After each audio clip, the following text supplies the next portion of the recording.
Assalamu alaikum wa rahmatullahi ta'ala wa barakatuh, mes chers élèves. Aujourd'hui, on va aborder le chapitre concernant les fonctions numériques. D'abord, qu'est-ce que ça veut dire une fonction? Une fonction, c'est une relation entre deux ensembles E et F. On note usuellement F. F est une fonction d'un ensemble E vers un ensemble F. Pour qu'il soit une fonction, il faut qu'à chaque élément X de E appelé ensemble de départ, on fait associer au plus un élément ou bien voilà, un élément Y de F. Cet élément Y, s'il existe, est appelé l'image de X par la fonction F. Donc cette correspondance ou bien cette relation est appelée fonction. Bon, si on suppose que les deux ensembles EF se comportent de la façon que vous voyez dans ce petit dessin, qu'est-ce qu'on a? Évidemment la relation F qui relie les deux ensembles EF, pour qu'il soit une fonction, il faut qu'à chaque élément de l'ensemble de départ, on a au plus une image. Par exemple, on aura cette situation-là. Vous avez ici l'élément qui a les images comme ça. Celui-là, par exemple. Ça, c'est une fonction. Pourquoi? On voit que chaque élément de l'ensemble de départ admet au plus une image. Celui-là, il admet une image. Celui-ci, il admet une seule image pour lui. Celui-là, oui. Les autres, non. Donc, vous avez ou bien une image, une seule, ou bien zéro image. C'est ça ce qu'on appelle une fonction. C'est une relation entre deux ensembles E et F. Si les ensembles E et F sont inclus dans R, ça veut dire E est égal à R, ou bien S est ensemble de R, F aussi, qu'est-ce qu'on dit? Pour le F, on dit que c'est une fonction numérique. Les images qu'ils prennent, ce sont des nombres. Si E est inclus dans R, on dit la variable X est réelle. Qu'est-ce qu'on dit? Les fonctions numériques d'une variable réelle. Numérique vis-à-vis de point d'arrivée, à variable réelle de point de vue ensemble de départ qui est E. Donc, ce qu'on va utiliser dans ce chapitre-là, ce sont les fonctions définies de R vers R. Le chapitre qu'on va aborder va être consacré aux fonctions numériques à des variables qui sont réelles. Réelles, évidemment, on peut prendre des sous-ensembles de R, comme Q, comme D, comme N, mais ça reste dans l'ensemble, dans l'univers qui est R. C'est ça les fonctions numériques à une variable réelle. Passons maintenant à quelques généralités concernant les fonctions. La première des choses à discuter pour les fonctions, c'est le domaine de définition d'une fonction. Comment peut-on dire la définition du domaine? Si on prend une fonction f définie de R vers R, à chaque élément x on fait associer évidemment f de x. Le domaine de définition de cette fonction est noté d de f. Ce que veut dire d de f? C'est l'ensemble des x appartenant à l'ensemble de départ qui ont des images. Donc c'est l'ensemble des x réels, on a dit une variable réelle, telle que l'image existe. Ça veut dire qu'elle soit définie dans l'ensemble d'arrivée R. C'est ça l'ensemble de définition en général. Autrement dit, ce sont les éléments qui admettent des images. On vient de le dire tout à l'heure, la fonction, ça veut dire une fonction. Chaque x, elle admet une image ou non. Au plus une image, ça veut dire s'il admet une image, elle sera unique, sinon, il n'a pas d'image.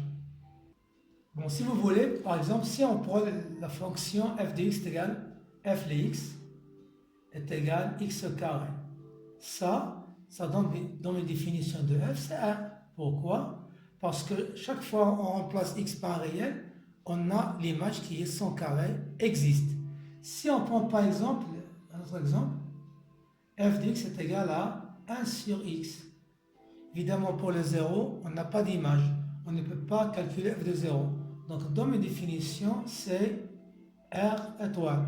Et ainsi de suite. On va voir tout à l'heure des exercices concernant les généralités sur les fonctions. Ce qu'on doit retenir dans ce petit rappel, c'est qu'est-ce que ça veut dire un domaine de définition. Domaine de définition, c'est l'ensemble des éléments qui admettent des images. Donc, le travail qu'on fait dans les exercices, c'est de chercher la condition pour avoir cela. F de x existe. Donc, on voit l'expression de chaque fonction donnée dans les exercices et on cherche la condition que doit satisfaire le x pour que son image existe. Deuxième point on doit faire le rappel, c'est la parité d'une fonction. La parité, ça veut dire est-ce qu'elle est paire ou bien impaire. Parité, ça veut dire paire ou bien impaire. Si on prend une fonction f définie de R vers R, évidemment avec une expression donnée, on va dire que f elle est paire si seulement si, quel que soit le x dans mes définitions, qui est inclus dans R, première des choses, l'opposé de chaque x de domaine doit être dans le domaine des définitions. Deuxième point, il faut avoir, et deuxième condition, f de moins est égal à f de x. Donc ça, c'est une fonction qui est paire. Donc, l'image de deux éléments opposés est le même. Ça, c'est une fonction paire. Un exemple, si vous prenez par exemple la fonction x carré, f de x est égal à x carré. Ça, c'est une fonction qui est usuelle. Ça, c'est une fonction qui est définie sur R, on vient de le citer tout à l'heure. Et c'est une fonction qui est paire. Pourquoi? Parce que chaque élément x appartient à R, vous avez le moins qui est dans R. Et si vous cherchez à calculer f de moins x, c'est moins x au carré, ça veut dire x carré, c'est f de x. Donc c'est une fonction qui est paire. Quand est-ce qu'on dit qu'une fonction il est impaire? Impaire, donc, il faut qu'il réalise aussi deux conditions. La première, dans mes définitions, le moins x, il faut qu'il soit dans le domaine, mais la seconde condition, c'est que l'image de moins est égale à moins f de x. Ça, c'est une fonction qui est impaire. Exemple, la fonction qui est 1 sur x. Donc 1 sur x, c'est une fonction qui est définie sur R étoile, donc domaine c'est R étoile. Chaque fois qu'on prend x non nul, R étoile, le moins appartient à R étoile. Donc la première condition est satisfaite. Deuxième condition, f de moins x. F de moins x est égal à 1 sur moins x, ça veut dire moins 1 sur x, ça veut dire moins f de x, donc c'est une fonction qui est paire. Donc vous avez ici deux définitions, une fonction qui est paire ou bien une fonction qui est impaire.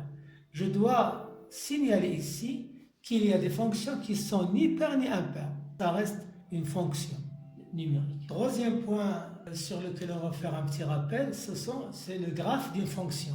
Le graphe d'une fonction numérique. Bon, si on considère une fonction f définie en général comme ceci. À chaque élément, on fait associer au plus une image y égale f de x. Donc on suppose que la fonction f est définie sur d de f. Bien. Qu'est-ce que veut dire le graphe? Si on considère le plan P rapporté à un repère orthonormé, en général on prend un repère orthonormé, chaque élément x du domaine x, on fait associer l'image y, c'est f de x. Voilà. Donc, en suivant la définition ou bien comment elle est définie la fonction f, on obtient un nombre de points, un certain nombre de points qui ont les coordonnées de la forme x, f de x. Évidemment, le f de x, c'est y, c'est l'ordonnée du point. Ce genre de points, donc si on prend un autre élément, on aura ça, on aura l'autre, etc. Donc, si on relie les points qu'on a avec une ligne, cette ligne est appelée le graphe de f qu'on note C de f. Donc, ce que veut dire le graphe? Le graphe, c'est l'ensemble des points M dans le plan, l'ensemble des points M dans le plan, qui ont les coordonnées de la forme x, f de x, avec le x évidemment qui est dans le domaine de définition. On le note évidemment C de f. Donc, le graphe d'une fonction f définie sur son domaine de définition, c'est l'ensemble des points M de coordonnées x, y dans le plan P tel que y est égal à f de x. Évidemment, le x, il est dans mes définitions. Ou bien on peut l'écrire sous la forme suivante. C'est l'ensemble des points qui ont les coordonnées, la forme x, f de x, tel que x parcourt le domaine de définition. C'est ça le graphe d'une fonction. Donc ce qu'on doit retenir dans ce petit rappel, c'est que le graphe d'une fonction est l'ensemble des points.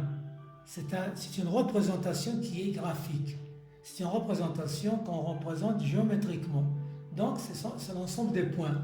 Tous les points qui ont x, f de x, on les rassemble dans un graphe, une représentation graphique appelée la courbe représentative de f ou bien le graphe de la fonction en question.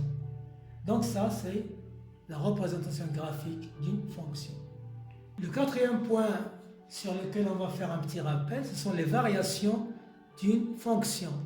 Les variations d'une fonction, ça veut dire on va chercher si la fonction elle est croissante ou bien décroissante ou bien constante parce qu'elle n'est pas ni croissante ni décroissante. Donc les variations de f, comment on va les définir? Donc pour définir la croissance d'une fonction, donc f toujours défini sur son domaine, donc f une fonction définie sur son domaine de définition.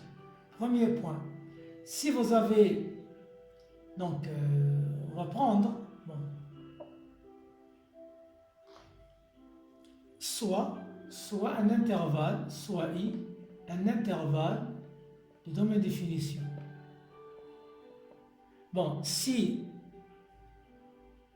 on a quel que soit AB dans le i au carré, si vous avez A inférieur à B implique f de A inférieur ou égal à f de B, alors dans ce cas, on dit que f est croissante sur i.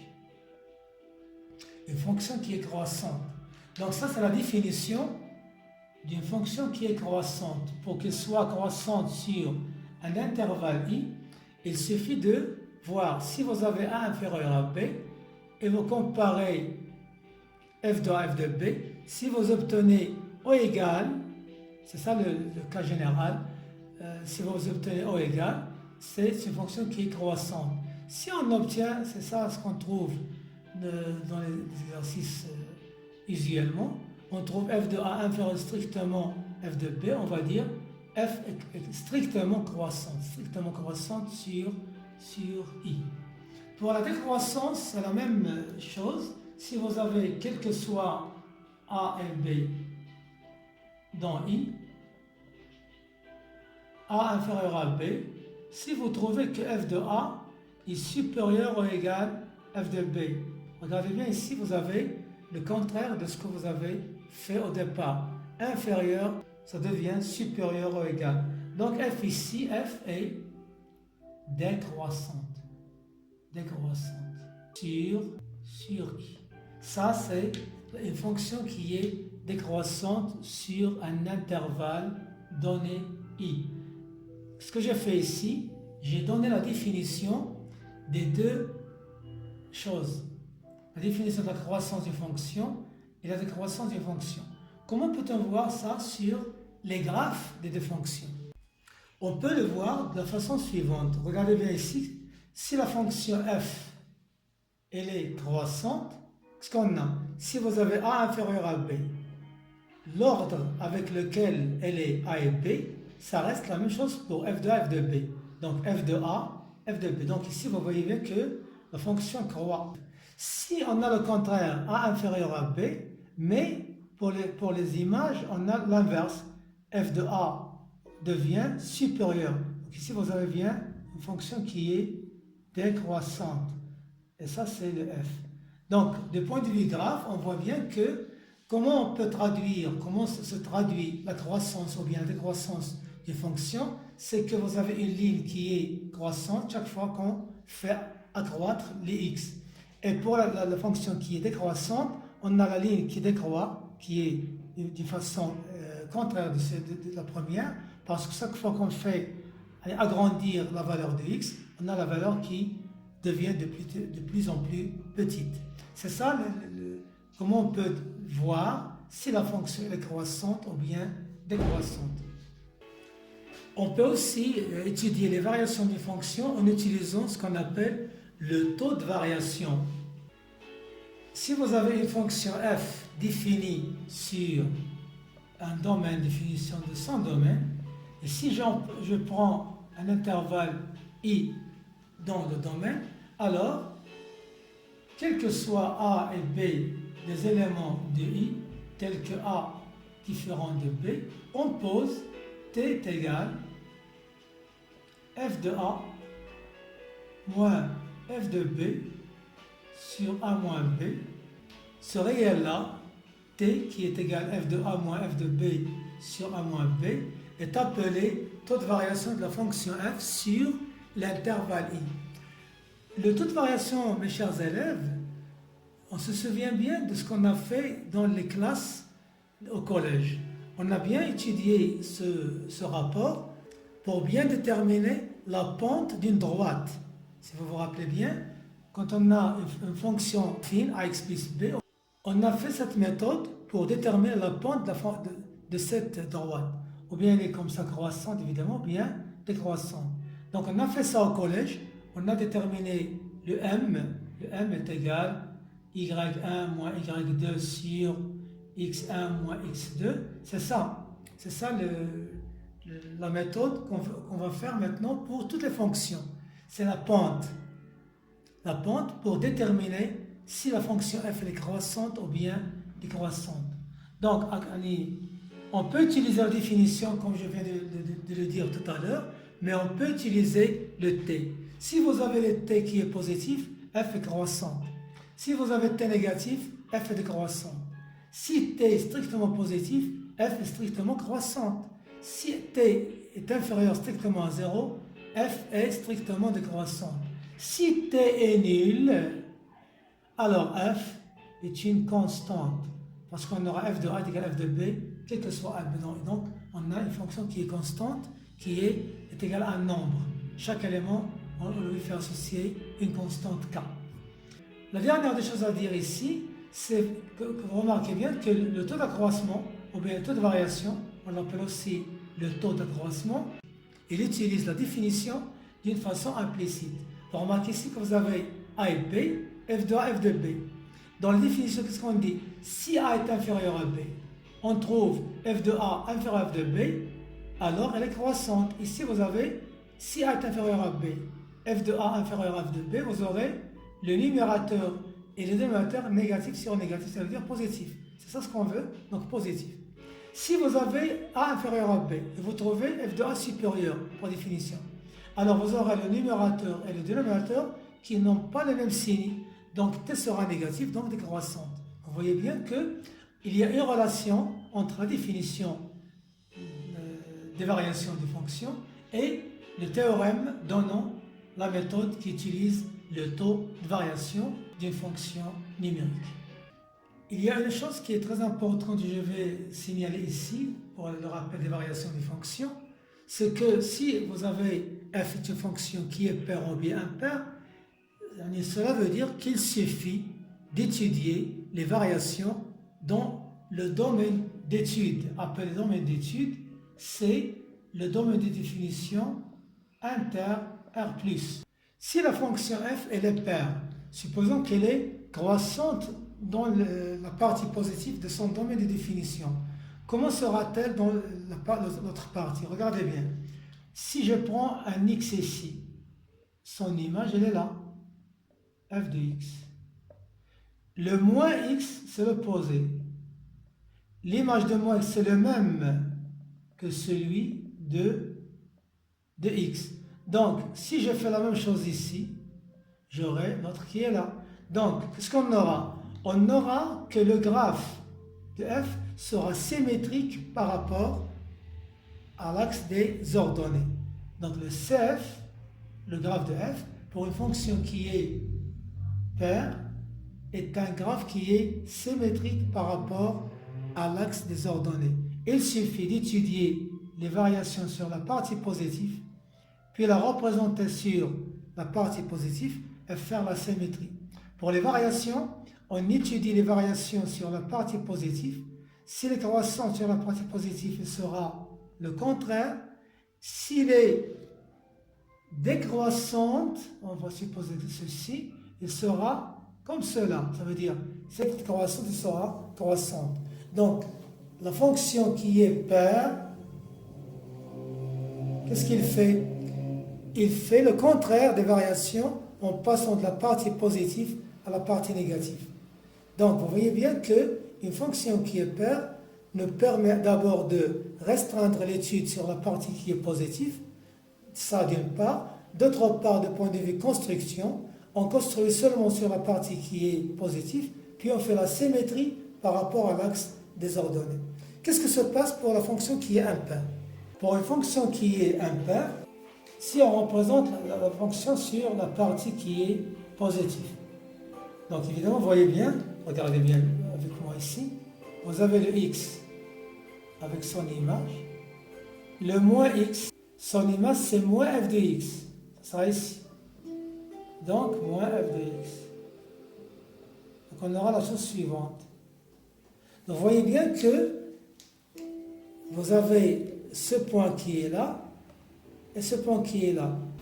On aura la symétrie par rapport à O.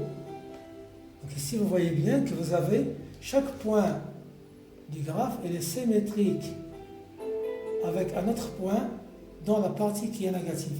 Donc si vous avez une fonction qui est impaire, il suffit d'étudier sur la partie positive et puis on va faire la symétrie par rapport à O, l'origine de repère. D'autre part, si vous avez f, c'est une fonction qui est croissante sur la partie positive, elle reste croissante sur la partie négative. Et s'il est décroissante, comme ceci, elle sera décroissante dans l'autre côté. Donc, si vous voulez, la fonction qui est impaire conserve les variations en passant de la partie positive à la partie négative. Et ça, c'est très important dans l'étude de beaucoup de fonctions. La dernière chose sur laquelle on va faire un petit rappel concernant les généralités sur les fonctions numériques, c'est les valeurs maximales et les valeurs minimales d'une fonction. Si vous avez une fonction f, on va dire qu'elle admet une valeur maximale en un point A, ou bien en un réel A. Évidemment, le A appartient au domaine, sur un intervalle qui est I, qui est là, intervalle bien donné. Voilà. Donc, on dit que f admet une valeur maximale au point A sur l'intervalle I, si seulement si, quel que soit x appartenant à l'intervalle en question, f de A, c'est la plus grande des valeurs que f prend sur l'intervalle I qui est dans le domaine de définition de la fonction en question. Ça veut dire une valeur qui est maximale, ou bien un maxima sur l'intervalle I. Un minima, ou bien une valeur minimale, c'est la même chose. Si vous avez un intervalle I bien donné, qui est dans le domaine de définition, donc I toujours un sous-ensemble ou bien intervalle de I, on dit que f admet une valeur minimale ou bien un minima sur l'ensemble ou bien sur l'intervalle I, si seulement si n'importe quelle valeur de I, vous avez le f de A, c'est la plus petite valeur que prend la fonction f sur l'intervalle en question. Et ça, c'est la définition d'une valeur maximale ou bien d'une valeur minimale, ou bien un maxima ou bien un minima. Évidemment, si vous avez la valeur A la plus grande sur son domaine, c'est la plus grande valeur sur tout le domaine de la fonction f. La même chose pour A, c'est la plus petite f de A, c'est la petite valeur que prendra f en A. On dit que c'est un minima pour la fonction sur son domaine. Donc, à ce niveau-là, mes chers élèves, on a fait un petit rappel, et c'est ça ce que vous avez vu au tronc commun en classe l'an dernier. C'est ça ce que vous avez vu l'an dernier pour les fonctions numériques. Donc, cette année, on va faire ces généralités, ça reste valable, et on va ajouter quelque chose d'autre pour la suite de ce qu'on va voir dans les fonctions de cette année. À ce stade-là, je vous remercie de votre attention. À la prochaine vidéo et au revoir.